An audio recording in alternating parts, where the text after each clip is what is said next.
Roll. Senator Trent. Here. Coleman. Arthur. Beck. Brown. Carter. Fitzwater. Gannon. Koenig. McCreary. Thompson Raider.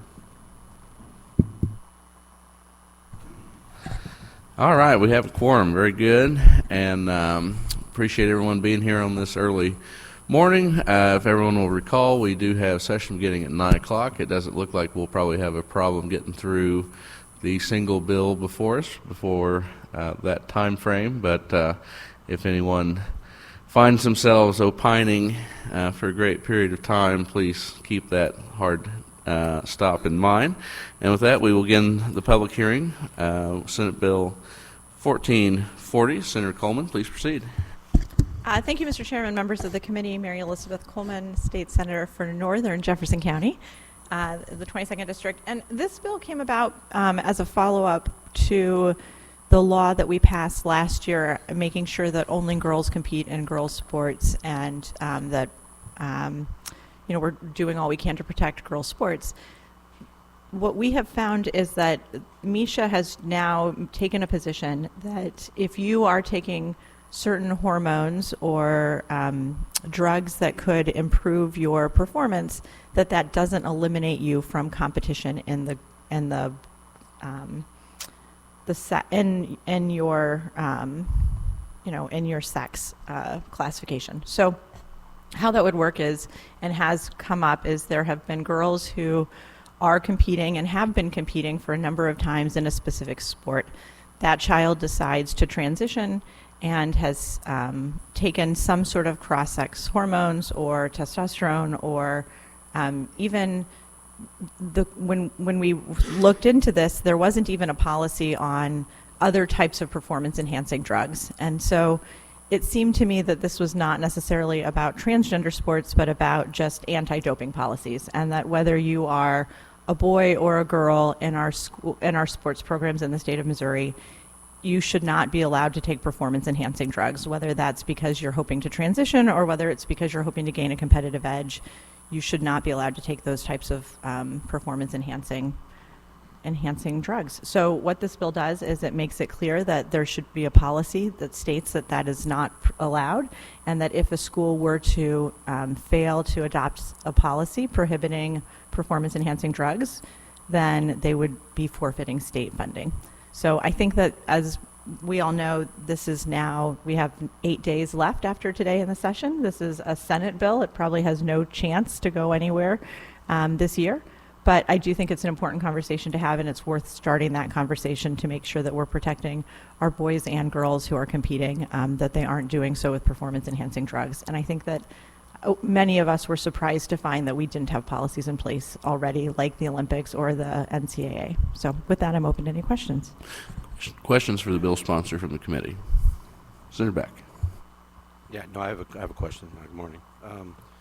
So when you said we found, who's we, and who, and what did you find, and where? Sure, thank you, Senator. I had a constituent come forward. Her daughter was competing against a child who. It was a wrestling match. Yeah. Was it? Did your constituent's daughter win that match? Yes, she did. So this is not, to me, about a specific case, and so that's why I didn't bring up a specific case. I think that this is about broader policies. I was just curious. Yeah, so when a constituent called and said that they were concerned that their child was going to be wrestling against a child who appeared to be medically transitioning over social media, I looked into the policies and what that was. The child in question was a student athlete. And actually, I think it's important to say no longer a child, because we no longer allow children to take those types of hormones in the state of Missouri without, due to the litigation or the laws that were passed last year. But the student athlete had turned 18 their senior year and started to transition. And the student athlete had been a wrestler their entire career, and obviously wanted to still compete, but we want to make sure, I feel very strongly, that if you're taking performance-enhancing drugs, that you shouldn't be able to compete without. So while it's true that my constituent's daughter did win that particular match, there had been and I'm sorry, I'm not a wrestling mom, so I don't know all of the right terms, and Karen from my office, who is a wrestling mom, isn't here to tell me what those right terms are. But there had been medical forfeits that had taken place against that wrestler. There were children who were hurt or student athletes who were hurt as part of that. And so again, I think it's about making sure that everybody's competing on a fair level. So I didn't know, I have never heard about any medical forfeits from the students, so feel free to bring Yeah, there that were. I'm happy to send you that record. 100% bring that information, but this was based off of a Facebook post, right? This was a person put out there, and they put their gender and that they preferred pronouns and all this stuff, and then this kid has been actually in one of my school districts in my district for a long time, and everybody in the community knows the kid. There's never been an issue with this particular individual, and actually this individual lost to your constituent who was upset about this very handily. Actually, I believe got beaten down pretty bad. But again, you say that's not the issue, but you act like you investigated this entire thing. But this all came from a Facebook post, and now you're trying to make policy in the state of Missouri. So when I had a complaint come to my office, my question for you, Senator, would be, one, how would you enforce this policy? So what I would suggest is that there are Should we blood test all the kids that maybe participate in sports? So what I would suggest is that there be an anti-doping policy, and if there is a concern, that they're able to address that concern. And in fact, Misha had policies in place that had physician notes that were in place before last year's legislation that was passed, and I think that those similar type of procedures of having doctor's notes would suffice. I don't think that there's a need to have any sort of blood tests. Again, you have to have a physical to be able to complete in general in Misha sports, and so I don't think that that's necessary. And what I investigated was what was the policy on the books, as well as the record for the student athlete. You can do air quotes, but the Fox School District has a long history of a strong wrestling program, and there were concerns, and it was worth making phone calls. I had multiple phone calls and conversations with. Right. Yeah, I know it went viral, and people. I don't live on social media, Senator. I was dealing in the real world, talking to the people who administer these programs. Right, I'm sure you were. But my question is this policy, this child was already in, this student was already in compliance with all state policy at the time. Well, that's exactly the point, is that there isn't a state policy that is in place that says that if you are taking performance-enhancing drugs, that you should be able to compete. So that's why the intent was. So here's my problem with your bill. How do you know if somebody's taking performance-enhancing drugs? Well, you'd have a doctor's note saying that they were not. So you just add it to the physical questionnaire. So every kid, where is that in your bill somewhere? No, we leave rulemaking up to the departments to handle how they comply. So they decide if they're going to test our kids? Senator, I I'm think just that asking questions. I mean, and I'm telling you, my opinion is no, that there would be a rulemaking process, there would be a comment period, and that in the same way that all of those other procedures are followed, you could do that through the doctor's notes. All right, this is silly. Thanks. Thank you, Senator. Further questions for the bill sponsor? Seeing none, thank you for that presentation. Any witnesses here to testify in support Senate Bill 1440? Please come forward, make sure you fill out a witness card, and proceed when ready.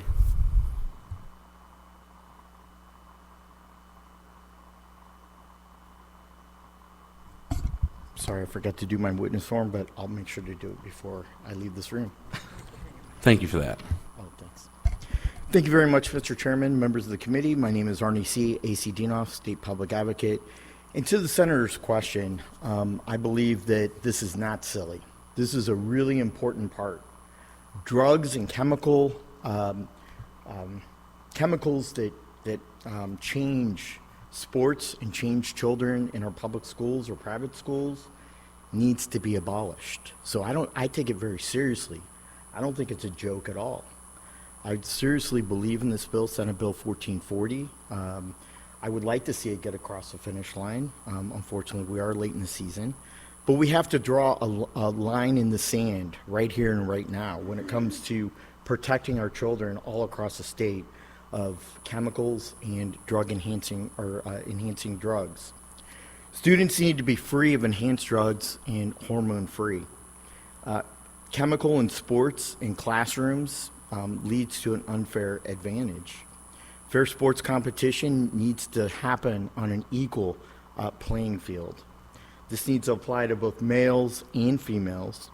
We want fairness, and we demand consequences and penalties of state funding being relinquished or cut from the school district if this is allowed to happen, and also having the opportunity of the parents on behalf of the student to bring forward a cause of action in state or county circuit court for civil enforcement.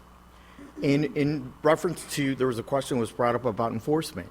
Well, you know what? Welcome to the real world. When students graduate and either go to college or the workforce, there's random drug testing. So I'm not opposed to having random computer-drawn urine tests that are fair, ample, and make sure that we're not playing politics and picking on one student or the other, but a computer or some way to randomly select students to do a urine analysis would be in question, would be proper in this method. So therefore, that would be the enforcement mechanism. This is not a joke. This is serious business. We have a responsibility as adults to keep our students free of drugs, enhancing drugs, keep sports fair, and I support the premise in SB 1440. Thank you, Mr. Chairman. Thank you for that testimony. Questions for this witness? Senator Beck. I apologize for this, and if the senator doesn't want to answer this question, I just got one question for this, back to the senator again. If you would answer, if you don't want to, that's fine. It's the witness's time, so That's fine. If you don't want to, that's fine. no, I'm happy to have a conversation, but I Okay. think it's Why don't we hold that to the end? Okay, that's fine. Yeah. Sorry. Any questions for the witness? Seeing none, thank you for being here. Thank you. Additional witnesses testify in support, Senate Bill 1440. Any witnesses here testify in opposition, Senate Bill 1440? Seeing none. Any witnesses here testify for informational purposes only? Seeing none, I guess it is time for that question, Senator. I appreciate it. Just one question. You mentioned earlier, you said that this person that brought this complaint was a constituent in the Fox High School? Is that the correct. case? Somebody stopped me in the Walmart while I grocery shopped on a Saturday morning and was complaining about the situation. So this had nothing to do with the Blair Oaks student wrestling? I was contacted by others as well, but Oh, you were contacted by somebody in a Walmart? yeah, I do my grocery shopping on Walmart on Saturday mornings at the Arnold Walmart, and someone stopped me in the produce section. That's all I want to know. Thank you. And then we head to Costco if you want to come with us to run errands. I think I drove by your house, Senator. Sounds like an entire shopping extravaganza. It takes a lot of milk to feed 6 children. No doubt. Any further closing remarks, Senator? No, thank you, Mr. Chairman. Well, that will then conclude the public hearing for Senate Bill 1440. Again, thank everyone for making one last early morning quorum here in the committee. And with no further business coming before the committee, we are adjourned.